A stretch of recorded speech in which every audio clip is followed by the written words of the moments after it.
É Jeremias capítulo 8, 18 até o capítulo 9, verso 6.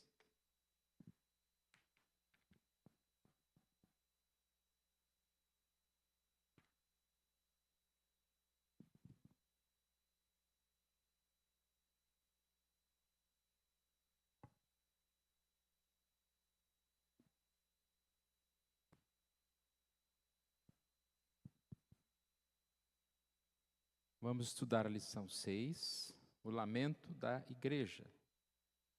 Leitura bíblica, Jeremias capítulo 8, 18 até o verso 6 do capítulo 9. Vamos ler responsivamente.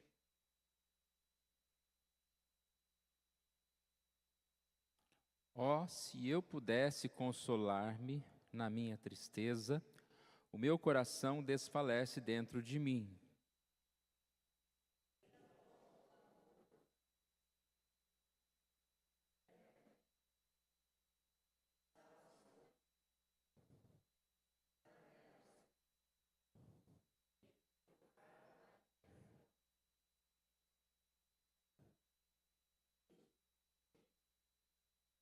Passou a cega, findou o verão, e nós não estamos salvos.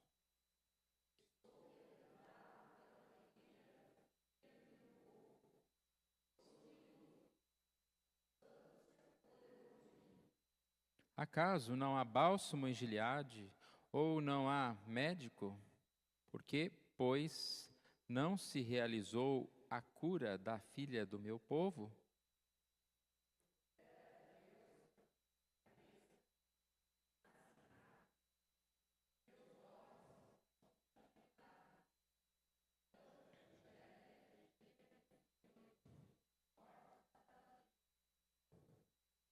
Provera a Deus eu tivesse no deserto uma estalagem de caminhantes. Então deixaria o meu povo e me apartaria dele, porque todos eles são adúlteros, são um bando de traidores.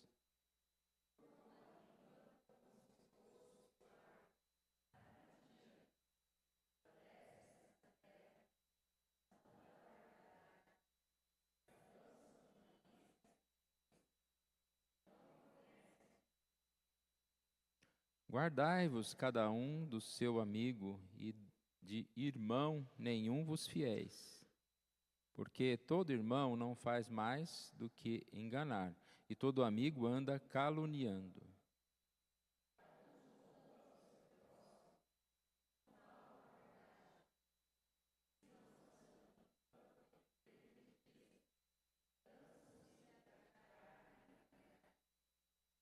Vivem no meio da falsidade, pela falsidade recusam conhecer-me, diz o Senhor. Até aqui.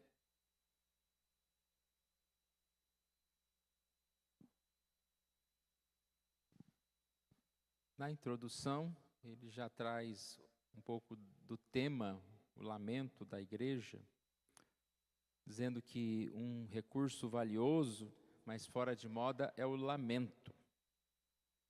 E aí diz: a Bíblia está cheia de lamentos, mas por várias razões, este é um recurso da nossa comunhão com Deus que a igreja perdeu de vista.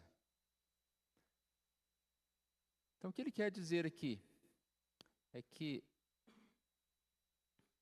hoje em dia existe muito vamos dizer assim, obrigação de a gente estar sempre feliz, estar sempre sorrindo, ou talvez não demonstrar tristeza, não poder demonstrar o sofrimento.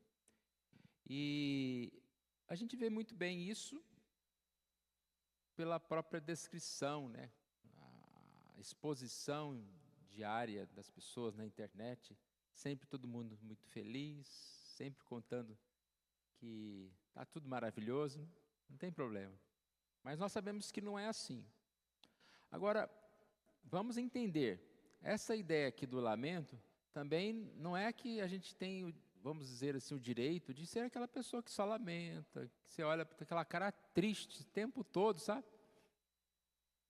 Porque até mesmo quando a gente está passando por uma dificuldade, a gente não está só experimentando tristeza. A gente está em algum momento, talvez numa hora do dia, você tem uma tristeza, você se desanima, mas daqui a pouco você está lá cozinhando e sorrindo e fazendo alguma coisa, né? Um doce melhor ainda, né? A gente fica muito feliz. E só que a gente deveria ter mais também essa liberdade, né? De chorar, de expressar tristeza, né? De fazer cara feia também. Tá? Entenderam essa parte? É um chamado, né?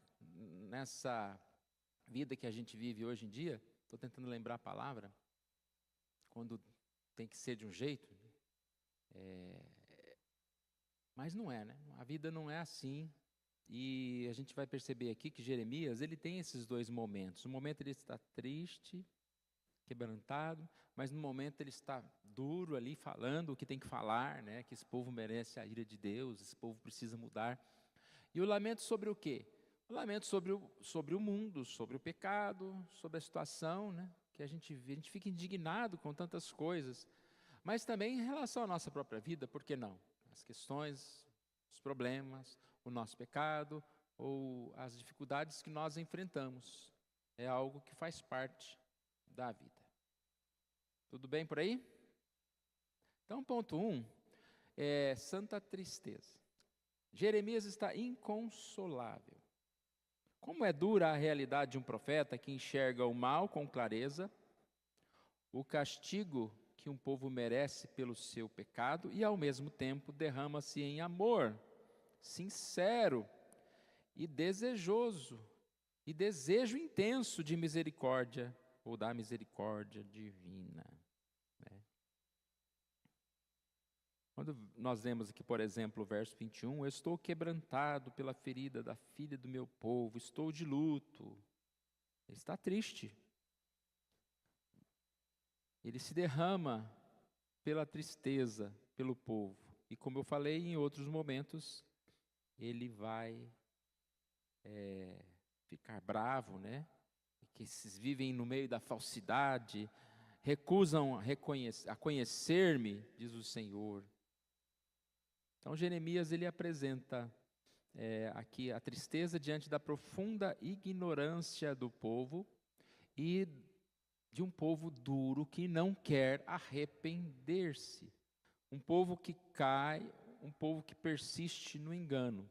E aqui a gente volta um pouquinho uma página, né? Nós não lemos na nossa leitura bíblica aqui, mas no capítulo 8, a partir do verso 4, nós percebemos aqui, quando alguém se desvia do caminho, não torna a voltar. Então, no final do verso 4 aqui, tem essa pergunta. Você desvia do caminho. Não é possível, uma hora você vai perceber que você está fora do caminho. Você deve voltar. Mas o que ele está falando é que muitos são persistentes. Estou fora, mas está bom aqui. Eu vou chegar lá, em algum lugar eu chego. O povo se desvia, povo de Jerusalém. No verso 6, cada um corre a sua carreira, ou seja, cada um está preocupado com as suas próprias questões. O povo não conhece o juízo. Depois ele começa a falar da liderança, verso 8, a falsa pena dos escribas. Lá no verso 12, cairão os que caem, ou seja, mostrando que um caminho difícil eles estavam tomando. E aqui então, o escritor da nossa lição, que podemos dizer mais uma lição tão bem escrita, muito, muito boa a lição. Ele traz aqui uma alegoria do livro O Peregrino, onde um personagem cristão, ele diz que ele não era perfeito, ele também errava. E em certo momento, ele estava fora do caminho e ele foi espancado e ficou quase morto, né? Semi-morto. E ao recuperar as suas forças, ele diz, quem me atingiu foi Moisés. Ou seja, ele estava dizendo que foi a lei do Senhor, foi a disciplina do Senhor. Então, os filhos desobedeceram e passaram pela disciplina. E aí o autor da revista vai ressaltar que esse cristão aqui do livro Peregrino, ele se arrependeu do seu mau caminho. E ele foi para um novo caminho. Ou seja, ele foi humilde e corrigiu-se. E o povo de Israel não se arrependia. E aí vem a lição para nós, né? É assim que um crente aprende com as disciplinas de Deus em sua vida. Mas o povo de Jerusalém não queria saber de mudanças. Ou seja, nós precisamos aprender de Deus. Não só lamentar, né? Mas o lamento deve servir para que a gente possa tomar uma nova posição, para que a gente possa se manter no caminho. Aqui temos algumas passagens, aqui do verso 6, ninguém há que se arrependa da sua maldade, né? Contando que eles estavam bem distantes mesmo do arrependimento. Verso 12, serão envergonhados porque cometem abominação, isso sem vergonha. E aí a lição fala, né? Que decadência, alguém que chega a um ponto de não sentir mais vergonha. A pessoa faz o que faz, não tem vergonha do que faz, não se arrepende do que faz. Aí tem aquela frase, né, terrível, né, que a pessoa fala, eu só me arrependo do que não fiz, né? Ô Jesus, então está perdido, né? Realmente não fez, não se entregou a Jesus, né? Então vai se arrepender mesmo, talvez um dia. Nós precisamos reconhecer, ter noção dos nossos erros, ter noção da gravidade dos nossos erros, das consequências. E aqui ele dá um exemplo, né, que o povo vivia como um viciado em drogas, que matando o seu corpo, se machucando, não abandona a sua miséria, a sua imundície. É triste isso, né? Uma pessoa que sabe que está errado. Lá na Mãe da Vida eu vejo cada pessoa, né? Faz 40 anos que eu uso crack, eu falo, nossa, como assim está vivo, né? E a pessoa sabe que está errada, mas não abandona o seu mal. Alguns abandonam, claro, né? Mas muitos não. O povo aqui é dessa forma, é considerado como brutos, como animais. Aqui nós temos a duas passagens que eu coloquei, né? Isaías capítulo 1, verso 3. O boi conhece seu possuidor, o jumento o dono da sua manjedoura, mas Israel não tem conhecimento do meu povo não me atende. E aqui mesmo em Jeremias, na passagem que nós estamos lendo, verso 7, capítulo 8, verso 7, até a cegonha no céu conhece as suas estações, e a rola, a andorinha e o grou observam o tempo da sua irribação, mas o meu povo não conhece o juízo do Senhor.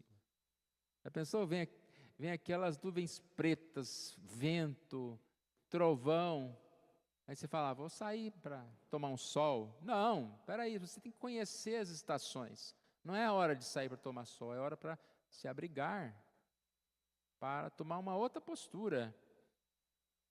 Aqui, Oséias 4:6, o meu povo está sendo destruído, por quê?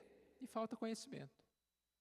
Porque tu, sacerdote, rejeitas o conhecimento, também eu te rejeitarei, para que não sejas sacerdote diante de mim, visto que te esqueceste a lei do teu Deus, também eu me esquecerei de teus filhos. Palavra dura, né? Palavra dura. O povo mergulhado em pecado, ainda se consideravam sábios. Olha o verso 8. A lei do Senhor está conosco. É uma ironia, né? Jeremias está repetindo o que eles falavam, né? Somos sábios e a lei do Senhor está conosco, porque eles deveriam bater no peito e falar, olha, a gente sabe tudo. Mas sabiam por quê? Final do verso 8. Por causa da falsa pena dos escribas, que a converteu em mentira. Os falsos mestres. A gente vai entrar no próximo tópico, mas já adiantando o próximo tópico, a gente percebe que é uma realidade atual. Nós não estamos falando do mundão apenas, ou nem, talvez aqui não está falando do mundão, está falando da igreja. E quanto mais a gente percebe as pessoas se afastando da verdade, da lei, quanto mais a gente percebe falsos pastores, a falsa pena, uma mensagem como essa aqui de hoje, dificilmente você vai ouvir em algum lugar, nessas igrejas de prosperidade, porque é uma palavra dura, a gente só apanha aqui o tempo todo. Mas é a palavra que foi rejeitada, porque Jeremias falou essa palavra. Então a gente vê hoje as igrejas cada vez inventando mais moda, né? Cada vez mais criando meios de enriquecer, meios de fazer com que as pessoas estejam mais se sentindo bem nos seus templos. É complicada a situação. Ponto 2. E saiu triste. Agora vai falar sobre o jovem rico, que está lá em Mateus 19, 16, uma das 3 passagens do jovem rico.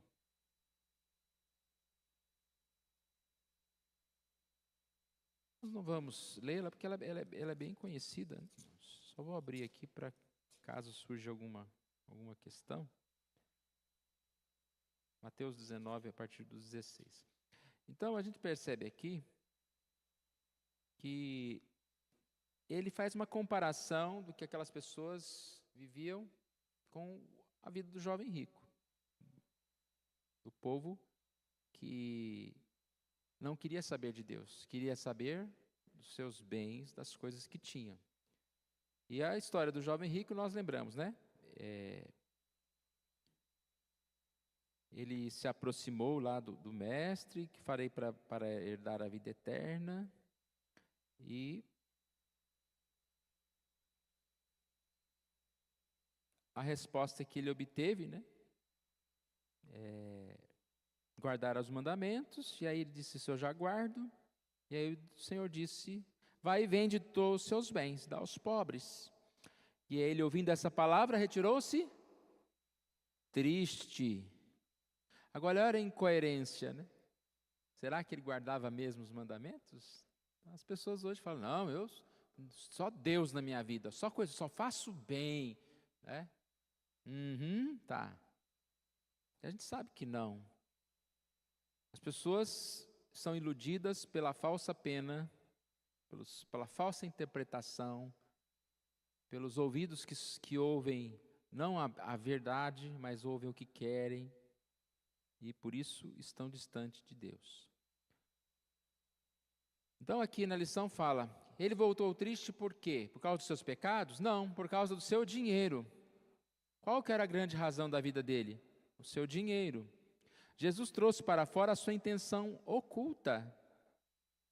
Essa proposta para ele deixar todas as coisas e seguir Jesus era uma oportunidade, né? Já pensou dele se ajuntar aos discípulos? A gente falou de Elias e Eliseu, né? Quando Elias deixa a capa cair e Eliseu toma aquela capa, e ele tinha juntas de boi, ele provavelmente era de uma família mais abastada, ele deixou tudo, queimou seus carros, ofereceu sacrifício e foi servir ao Senhor.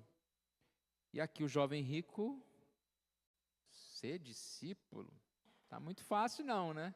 Como que eu vou deixar as minhas riquezas? Então aqui nós colocamos ali, ó, a tristeza desse jovem, ilustra o coração dominado pelas paixões e o desencanto que muitos têm com Cristo.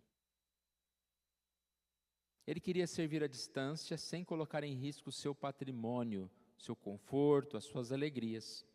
E é isso que a gente mais vê. As pessoas querem ser membros da igreja, querem ser da igreja, mas quanto menos compromisso com o Senhor e com a igreja elas puderem, elas vão ter. Muitos, né? Não estou generalizando. Muitas pessoas são assim. Quando ela se vê cobrada, ela arruma uma desculpa. Estou trabalhando, estou fazendo isso, não posso ir à igreja, não posso ajudar.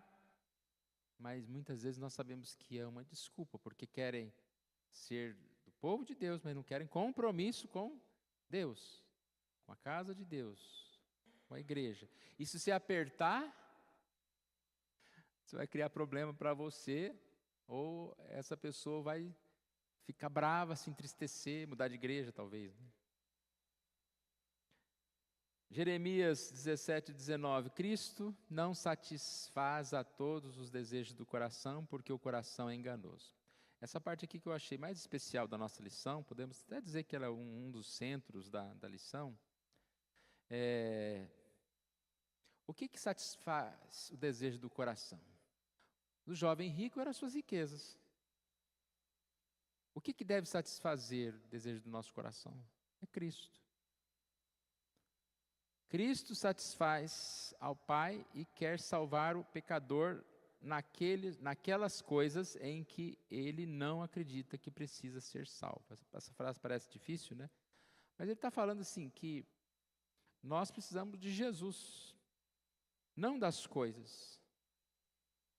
E aí ele diz o seguinte, olha, o pecador acredita que precisa ser salvo da insignificância, da infelicidade, da pobreza, da falta de sentido, da solidão, etc. Muitas vezes nós esquecemos que precisamos ser salvos da ira de Deus e da condenação do pecado. É isso que nós almejamos na nossa vida. Quantas pessoas buscam a Deus buscando fugir da pobreza, da solidão, da insignificância, da infelicidade? Mas a promessa de Deus é promessa de salvação do pecado e da ira. E com certeza, irmãos, quais são os nossos pedidos de oração? Ó Deus, não me permita ser insignificante, não me deixe na pobreza. Muitas vezes os nossos pedidos estão relacionados a tantas destas coisas.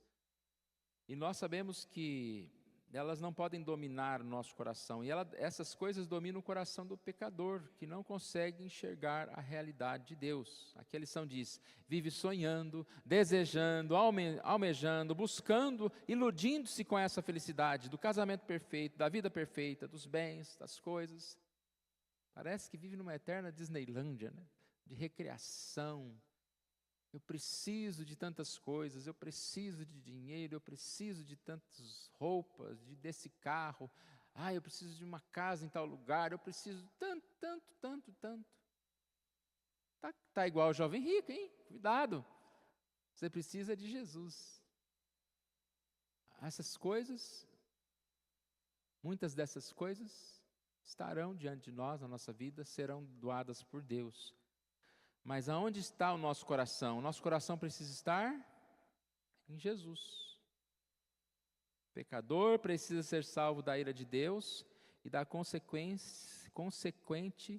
condenação do pecado. Ainda a revista aqui, ela estende, né? Ela diz, essas pessoas não querem Deus, querem apenas os seus milagres. Apesar da aparência de quebrantamento, basta chamá-las ao arrependimento, elas começam a revelar em meio à sua tristeza, vindo dos cantos mais profundos da alma, o orgulho, a vileza que permanecia amortecida, mas jamais inativa, pronta para a qualquer instante reaparecer e se revelar com toda a sua fúria. A pessoa se satisfazia com a religião, com seus rituais, com os seus mandamentos, enquanto ela acreditava estar em vantagem na convivência com os crentes, enquanto sua consciência parecia aliviada dos sofrimentos e angústias, enquanto tudo isso acontecia em sua vida. Esse orgulho da autojustiça, da autoconfiança, ficava em silêncio e aparentemente inofensivo, mas basta que Cristo lhe seja apresentado, toda a aparência, para toda a aparência ruir. Fiz questão de ler, né, como está bem escrito aqui, depois tem que ver quem escreveu essa revista aqui. A gente ia citar o nome do pastor todo domingo aqui. E é exatamente isso. E aqui num momento, ele vai falar, né, que essas pessoas vão para a igreja exatamente em busca de resolver os seus problemas. Não para servir a Deus. Aqui, Muitas pessoas chegam quebrantadas, destruídas, e em grande parte dos casos sentem tristeza, não porque reconhecem que necessitam do Salvador, mas simplesmente porque estão frustradas, desiludidas. A ideia de que a pessoa procura uma igreja porque ela está com um problema. Mas ela não vai para a igreja por causa de Jesus, ela vai para resolver o problema dela. E muitas vezes ela continua na igreja com aquela ideia, com aquela percepção de que a igreja vai só doar, vai só fazer com que ela fique bem, com que ela esteja bem. Mas nós sabemos que o problema nosso é o pecado. E se eu for para a igreja, até mesmo talvez por um problema que eu tive, eu preciso lembrar, eu preciso chegar lá e aprender que o mais importante não é esse problema que eu tenho, seja financeiro, seja emocional, é o problema da falta de Jesus no coração. Que o vazio da falta de Jesus tem que ser maior do que o vazio por a falta de um salário, de uma amizade, de alguma coisa, né? As pessoas problematizam tudo, então às vezes a gente percebe que as pessoas acabam esquecendo do mais importante, que é o problemão que elas têm se estão sem Jesus, se não buscarem a Jesus. Ou seja, não querem Deus, querem apenas os seus milagres.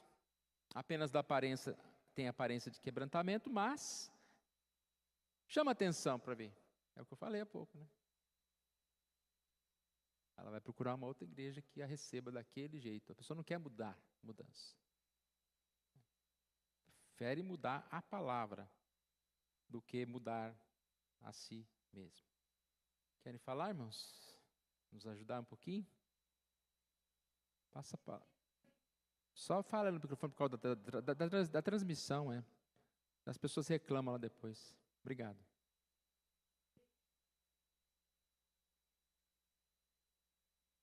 Eu vejo que na nossa vida a gente se preocupa.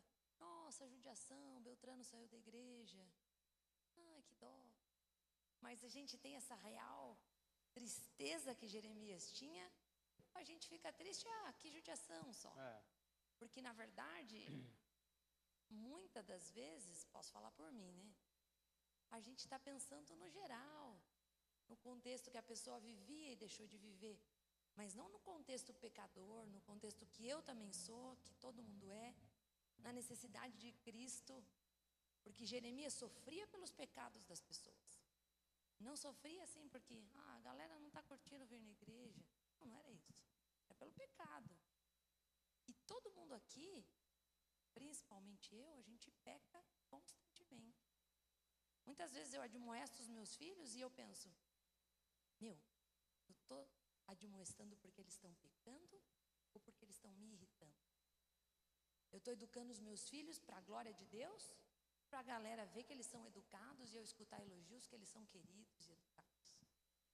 Então, o cerne da questão é a gente viver para a glória de Deus e é muito difícil. A gente acha que Jeremias, nossa, coitado, ele chorava. Mas e a nossa vida? E o nosso dia a dia? A gente está tendo vida condizente ou eu estou vivendo para os outros acharem alguma coisa da minha vida? Porque todo mundo aqui pode achar que todo mundo tem uma vida direita, que ninguém vai entrar lá e falar, nossa, essa pessoa é consagrada, né, para Deus, ela tem uma vida condizente. Não, eu posso estar muito tendo uma vida de aparência, né, uma vida que parece ser, mas não é. Se lá no íntimo, no nosso coração, nós não vivermos para a glória de Deus, está tudo errado. E eu acho que esse era o ponto de Jeremias, que ele via que as pessoas estavam fazendo coisa errada, mas a tristeza dele não era só o erro pelo erro, é pela distância de Deus. Ninguém queria saber de nada de Deus. E às vezes nós vivemos, como eu disse novamente, de uma maneira que parece ser para Deus, mas não é. Né? A gente tem que cuidar disso. Estou falando, como eu disse, por mim. E é a verdade, porque eu acredito que a gente não se entristece tanto pelos outros, a começar porque a gente também não está muito preocupado com a gente, né? Você não está tão firme contra o seu pecado. Então, você nem se entristece pelos outros, que é um grande problema mesmo, né? Nós Sabemos o quanto a verdade é importante, né? A palavra, mas muitos estão assim, despreocupados. Só repetindo o que já foi dito aí, que a função dos sacerdotes da época, das pessoas que ensinavam, os escribas que escreviam a lei e aí por diante, ela foi se desvirtuando tanto que o que eles falavam tinha mais valor do que a palavra vinda direta de Deus através do profeta. Ou seja, eu disse semana passada que nós temos hoje aqui isso daqui, nós temos mais os profetas, mas é preciso buscar. Mas é muito mais fácil ouvir alguém falar coisas que são mais ou menos, são meias verdades, do que você buscar. É muito mais fácil. Se fazer uma pesquisa de pessoas que fazem uma leitura responsável diária, meditam no que faz, ela vai ser assustadora, pode ter certeza. É muito mais simples ouvir, e quando se ouve uma palavra boa aos ouvidos, né? É melhor ainda. Coceira nos ouvidos. Quero ouvir palavra de condenação. Eu estou livre da condenação. Alguém já falou isso, que eu estou livre da condenação. Eu quero ouvir palavras leves, palavras macias, palavras gostosas, palavras que vêm encher a minha mente, ocupar a minha mente. Quer dizer, é exatamente o que eles viviam lá. Um profeta falava em nome de Deus, e quantos profetas teriam que não falavam em nome de Deus? A gente vê isso lá numa situação de guerra lá de Josafá e mais um outro lá, se não me engano. Chamaram um profeta, o Josafá, não tem um profeta de Deus aqui que possa nos falar? Tem, mas eu não gosto dele. Ele fala o que é ruim de mim. Não, mas nós temos que ouvir ele. Aí veio um monte de conversas lá, e alguém se levantou e falou, não, você vai vencer. O profeta de Deus falou, se ele vencer, eu não estou falando a verdade. E, para quem conhece a história, levantou-se quem que falou para você isso que eu estou falando aqui? Não, Deus falou para mim que ia mandar um espírito enganador para que você sofresse as consequências. Aí volta que a Sara já disse. Eu tenho que ouvir a palavra de Deus e guardar no meu coração e sondar o meu coração cada dia, se é que eu posso fazer isso, se eu estou realmente alinhando a minha vida com a palavra de Deus. Fora disso, eu vou estar sendo um enganador. Parece, nossa, Sara parece que de vez em quando, imagina que menina bacana. E foi o que ela disse. O que as pessoas veem em mim? Que eu sou uma pessoa exemplar? Ou não? Eu preciso cuidar disso. Por isso que a palavra diz, aquele que está em pé, veja que não caia. Então nós temos que preocupar, sim, com outras pessoas, mas primeiro comigo mesmo. Como é que eu vou passar algo para outros que nem eu sei? Como já foi dito. É preciso viver alinhado com a palavra de Deus. Pedir para que Deus esteja transformando a nossa mente dia a dia, porque senão vai dar ruim no final, com certeza.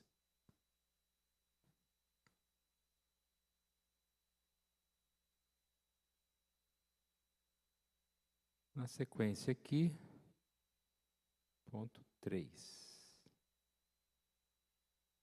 Os versos 15 a 17 revelam a sentença de Deus, e é por causa dessa sentença que Jeremias sofre tanto, pois ele conhece a Deus e sabe que sua palavra não pode retroceder. Ele está falando do lamento, né, do sofrimento de Jeremias, e ele diz aqui, por vezes não há um consolo imediato para o servo de Deus, que encara essas ações de Deus, quando são ações de juízo, né? Então, como a gente viu, ao mesmo tempo que ele gostaria que o povo fosse salvo, ele fica triste pela situação, não encontra consolo, mas o consolo é saber que a vontade de Deus será feita. Se aquele pecador está sendo, digamos assim, sofrendo, no caso aqui, né, vai ser levado ao exílio, ou vai ser preso, ou vai ser isso ou aquilo, ele vai ter consolo sabendo que Deus é justo. O crente reconhece que Deus é sempre justo e soberano. Então nós descansamos na soberania de Deus. A gente olha para as situações, para os problemas, para as dificuldades, e a gente se entristece, como somos humanos. Mas ao mesmo tempo nós nos consolamos porque sabemos que Deus é soberano, que Deus cuida de tudo e que Deus vai dar para nós aquilo que seja necessário e para aqueles que sofrem o juízo. No caso aqui ele não está nem sofrendo, ele não está nem entristecendo por causa dele, né? Está entristecendo por causa dos outros, porque o que os outros estão passando e vão passar. E por isso que ele fala os sentimentos contraditórios de Jeremias, porque mostra a humanidade e ao mesmo tempo a piedade. Na humanidade, como humanos, nós sofremos. Como crentes, como piedosos, nós somos consolados, confiamos na mão, no cuidado de Deus. E aí ele vai mostrar aqui esses dois momentos de Jeremias. Primeiro, ele se diz quebrantado e de luto pelo povo, mas logo em seguida declara que realmente não há sequer uma pessoa justa. Primeiro ele diz aqui, né, no 8:21, se quebrantado, nós já lemos, ele falando da tristeza, do luto. E aqui, no 9:3, curvam a língua como se fosse o arco, para a mentira, fortalecem-se na terra, mas não para a verdade, porque avançam de malícia em malícia e não conhecem o Senhor. Nem mesmo seus parentes e amigos próximos, né, podem ser confiáveis. Então é o lamento dele, doloroso, mas com certeza faz parte de tudo aqui. Lamentações 1:16.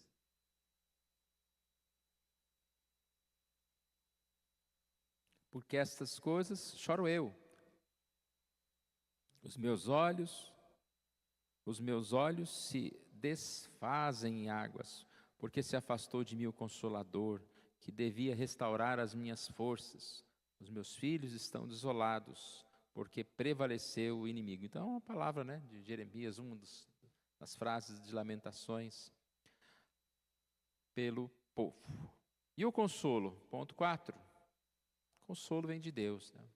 O nosso Deus é consolador, e alguém que se importa com a nossa dor, é alguém que se importa com a nossa dor, e se comprometeu em nos socorrer em momentos de aflição. Jesus prometeu a vinda do Espírito Santo. O Espírito Santo é a presença de Deus capaz de nos fortalecer. Nunca estamos sós.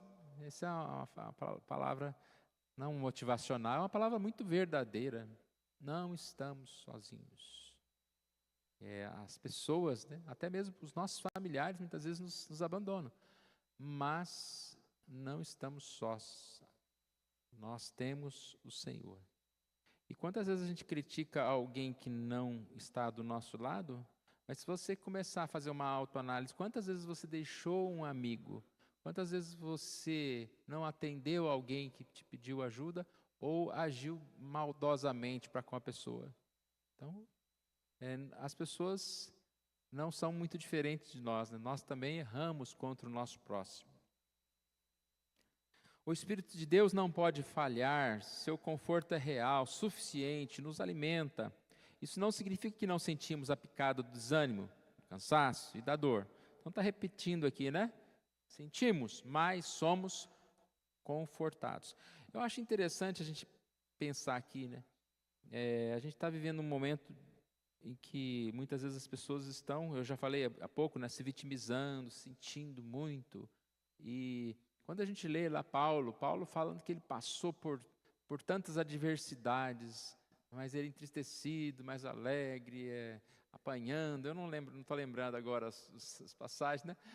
Mas sempre ele coloca esse lado positivo. Então, nós queremos que nada aconteça contra nós vamos passar por dificuldades, mas isso aqui é uma forma em que nós, ainda confiados em Deus, seremos fortalecidos.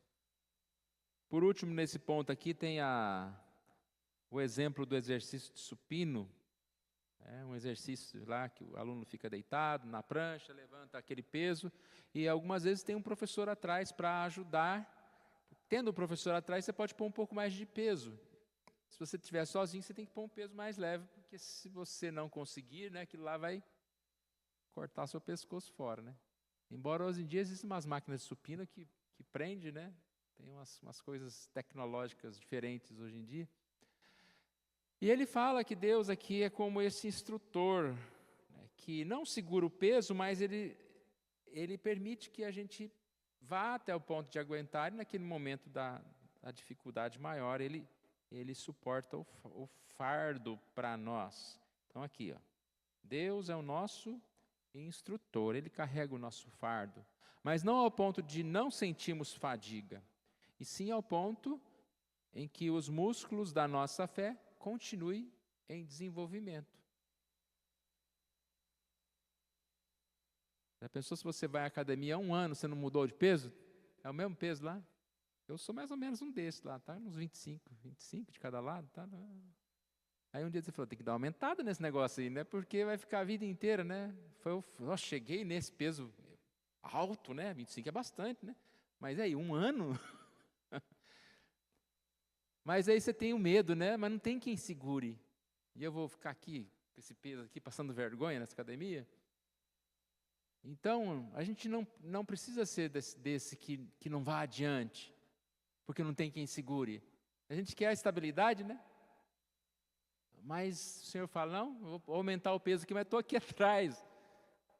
Você vai suportar. Então é uma palavra aqui, né? Para nós, com certeza, muito oportuna. Conclusão.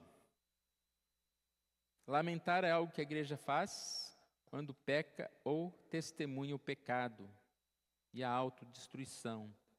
E as pessoas cometem quando não se arrependem, nem se voltam para Deus. Jeremias foi o profeta que deixou isso mais claro, pois seu ministério foi realizado sobre a base do lamento e da santa tristeza. Será que a gente tem motivo para lamentarmos na nossa igreja, ou no país, nosso presbitério, né? Com certeza temos. Então, lamentar faz parte, mas não é algo que vem para nos destruir, né?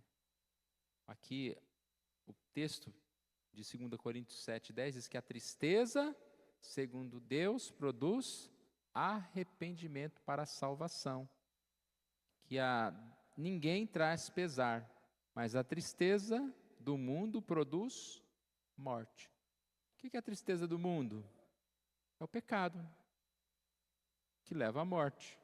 E a tristeza segundo Deus?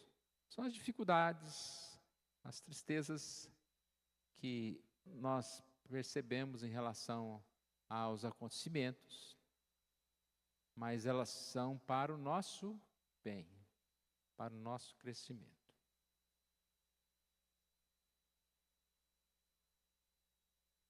Querem falar mais? O tempo tem bastantinho ainda aqui. Alguém quer nos ajudar?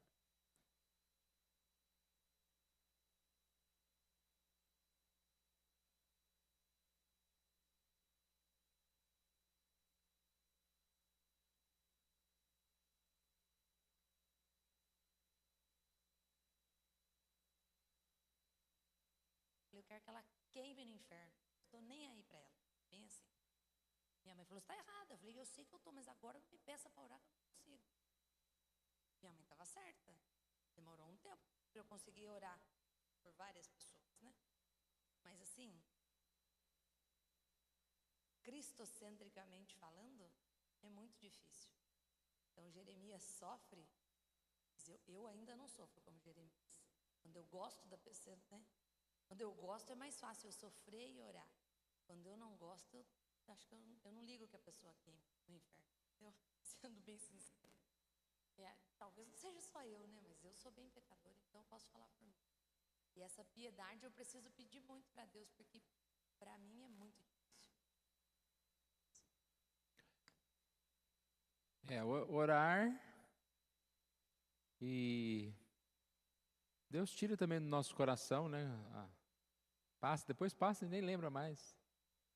Na verdade, a gente não gosta de dificuldade. A gente é cheio de mimimi. Isso que nós somos.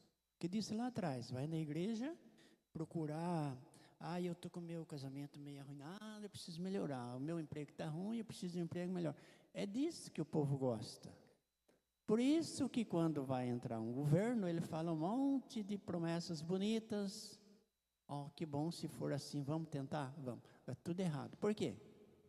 Ninguém quer sofrer, ninguém quer sofrimento. Eu não quero sofrimento, quem quer? Ninguém quer.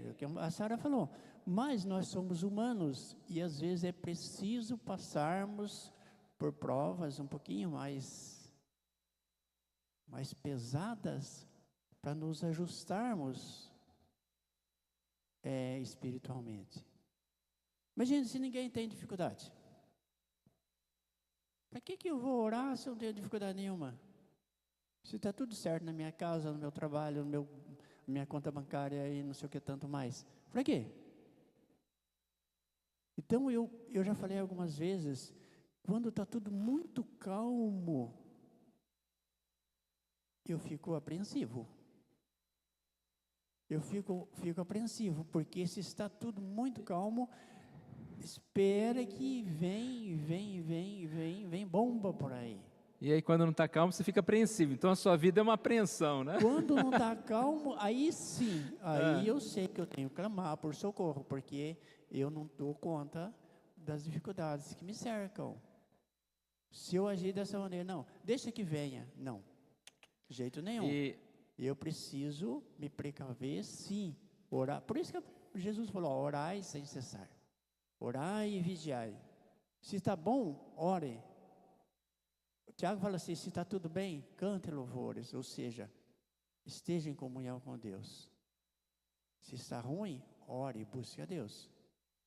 Mas nunca confie em si mesmo, não, está tudo muito bom, vamos deixar assim, deixa. Na hora que tiver difícil, daí eu procuro recurso. É que nem a gente quando está meio doentinho, né? Fala, nossa, agora preciso ir no médico, eu devia ter ido já antes e não fui, eu preciso ter tomado vacina e não tomei, e assim por diante, não é? Por aí que é. É uma outra coisa que eu estava pensando aqui, que às vezes a gente, aquela história de qual o mosquito engoliu o camelo, às vezes a gente lamenta por coisas tão insignificantes e problemas sérios, a gente não está nem aí. A gente cobra certas coisas, né, das pessoas e olha, e fica bravo e lamenta. Na igreja isso acontece muitas vezes. Porque essa toalha aqui não devia ter tirado daqui. Eu lamento todo dia que eu chego aqui, tem um fio aqui para eu pisar, eu puxo ele para lá e bravo, ele vai voltar para cá e depois põe para lá, cola ele, né, Márcio? Mas lamentar por causa de um fio no pé, então às vezes a gente fica preocupado com certas coisas e o que devia estar fazendo você lamentar, você não está, né? Está igual o povo lá, não está tudo bem. Era um povo debochado, né? Tem uma passagem aqui que eles quase que tiram sarro, né? Porque Jeremias está falando que eles serão presos, serão levados. Né? Eu fechei a Bíblia aqui. E eles quase que debochando, né? Então vamos logo, já nós vamos ser presos, nós vamos levados, tal, né? Não acreditavam no juízo, não acreditavam na dificuldade. E se afastavam assim de Deus. Então, a aplicação. Não tenha medo de se entristecer. Tenha medo de pecar e se sentir vítima do sofrimento. Abandone os pecados que você tem cometido e busque a Deus. Busque em Deus força para resistir no dia mau. Amém? Então, que Deus assim nos abençoe. Se ninguém mais quiser falar, a gente vai cantar.